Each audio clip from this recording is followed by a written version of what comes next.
ఏనత్తాలో passbook apply చేసావు కదా, వచ్చింది. చెప్పండి సారు. అప్లై చేసావు కదా పాస్బుక్, 50,000 ఇచ్చి తీసుకెళ్ళు. 50,000?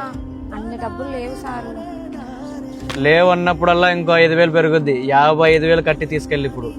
అలా పెంచుకుంటూ పోకండి సార్. సాయంత్రం లోపు ఇచ్చేని తాకట్టు పెట్టైనా ఆ పత్రాలు ఏవో తీసుకెళ్తాను. సాయంత్రం లోపు ఈ పత్రాలు తీసుకోలేకపోతే చించి పాడేస్తా. సాయంత్రం ఆఫీస్కి వద్దు కానీ టీ షాప్ దగ్గరకు వచ్చి తీసుకెళ్ళు. టీ షాప్ కదా, తెస్తా. నేను అక్కడ నుంచి చూసుకుంటా, మీరు అమౌంట్ ఇచ్చేటప్పుడు రెడీ అవడంగా పట్టుకుంటా. సరే సార్.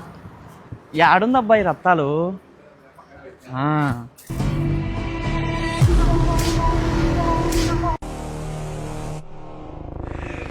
ఇదిగోండి సారు. ఇదిగో రత్తాలు, నీ పాస్బుక్ తీసుకో. అదే నేసి సార్ లంచం తీసుకుంటే అడ్డంగా దొరికింది. కావాల్సిన దొరికిచ్చింది సార్. ఎంతమంది దగ్గర లంచాలు తీసుకొని ఈ స్థాయికి వచ్చావరా నువ్వు? మీ ఊర్లో కూడా ఇలా లంచం ఎవరైనా అడిగితే 1064 ACB నెంబర్ కాల్ చేయండి. దయచేసి ఈ అవగాహన వీడియోని అందరికీ షేర్ చేయండి.